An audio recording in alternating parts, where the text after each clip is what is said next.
여러분 안녕하십니까? 오늘도 계속해서 3일 동안 함께 요한계시록 16장을 연구하시겠는데요. 오늘은 그 7번째 강의로 동방에서 오는 왕들이라는 제목으로 우리 말씀을 드리겠습니다. 요한계시록 16장 12절.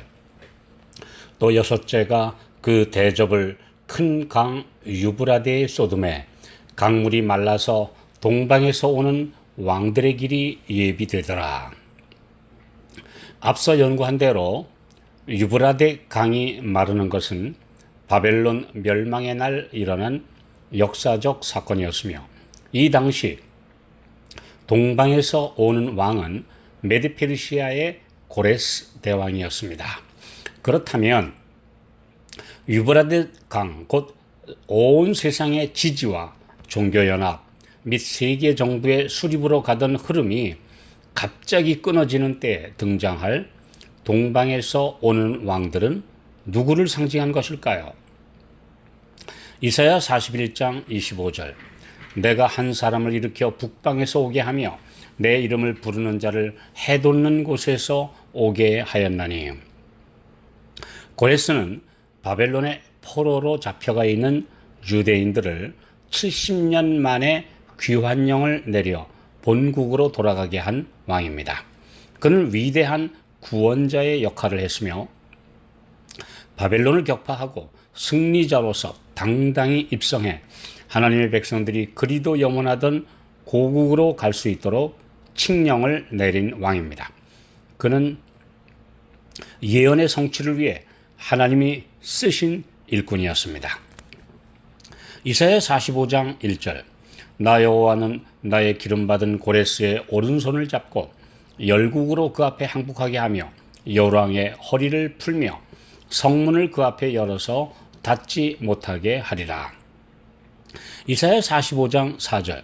내가 나의 종 야곱 나의 택한 이스라엘을 위하여 너를 지명하여 불렀나니 너는 나를 알지 못하였을지라도 나는 네게 칭호를 주었노라. 이처럼 고레스가 태어나기 약 200년 전에 이사야 선지자를 통해 그의 이름까지 정확하게 예언하셨습니다. 그리하여 고레스, 곧 동방에서 오는 왕은 이스라엘의 구원자, 바벨론의 포로에서 석방자로서 마지막 사탄과의 전쟁에서 승리하실 만왕의 왕으로서의 예수 그리스도를 예표한 인물입니다. 특히 고레스 대왕이 나타난 동쪽은 성경 여러 곳에서 하늘의 사자가 오는 곳, 그리고 예수께서 임하실 방향으로 묘사되어 있습니다.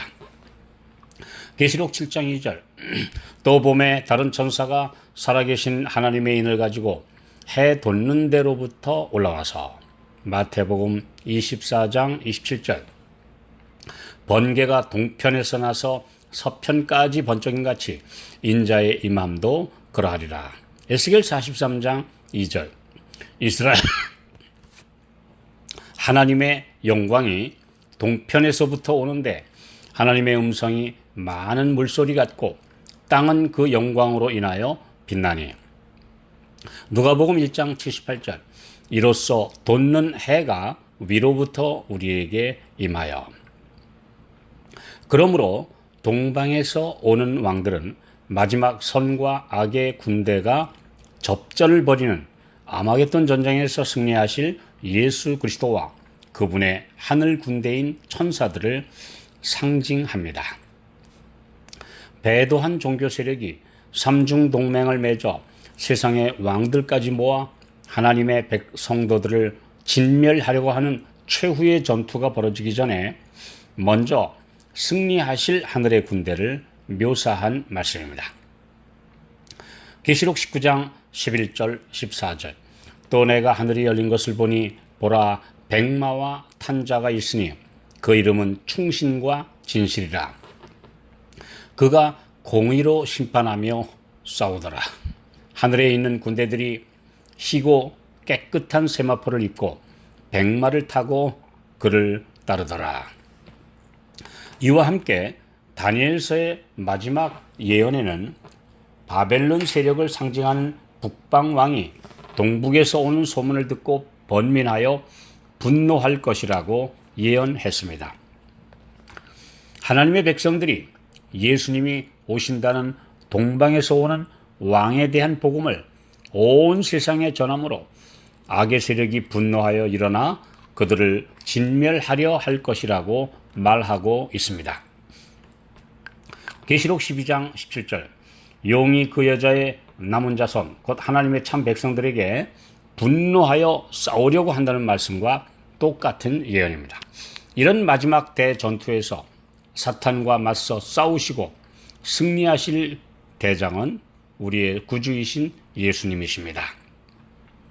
다니엘 11장 44절 그러나 동북에서부터 소문이 이르러 그로 번민케 하므로 그가 분노하여 나가서 많은 무리를 다 도륙하며 진멸코자 할 것이요. 동쪽과 함께 북쪽 역시 에스겔 1장 4절에 하나님의 임재가 나타나는 방향입니다. 소문은 킹 제임스역의 소식, 기별을 의미하는 타이딩스로 번역되어 있습니다.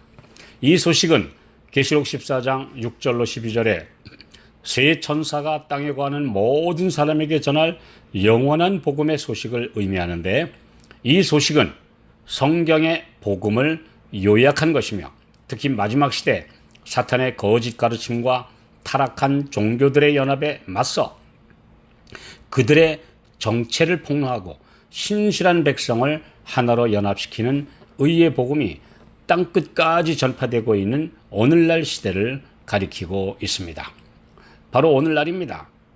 용의 분노를 일으킬 소식, 용과 짐승과 거짓 선지자의 삼각 동맹에 맞서 그들의 정체를 폭로하고 그들에게 미혹된 신자들을 바벨론에서 불러낼 큰 외침을 위해 준비되는 성도들이 오늘날 필요됩니다. 주님은 세계 여러 나라와 종족과 방언과 백성들 중에 이런 빛을 가진 성도들을 두셨습니다. 이들을 통해 큰 외침이 있게 되면 악의 세력이 총연합하여 성도들을 멸하려 할 것이며 그때 다니엘 12장 1절 내 민족을 호위하는 대군 미가엘이 일어날 것입니다. 그분의 지휘하에 완전한 승리로 마지막 전쟁이 종막을 고하게 될 것입니다. 동방에서 오는 왕이신 예수 그리스도께서 친히 참전하시는 전쟁입니다. 온 세상에 바벨론의 문화와 흐름을 상징하는 유브라데스 강물이 넘실대고 있습니다. 그러나 이 강물은 결국 주님의 임재 앞에 말라버릴 죽음의 강물에 지나지 않습니다. 우리가 마실 물은 오직 말씀의 생명수입니다. 이 생명수를 마심으로 죽음의 강에서 벗어나는 성도들을 주님은 오늘날 부르고 계십니다.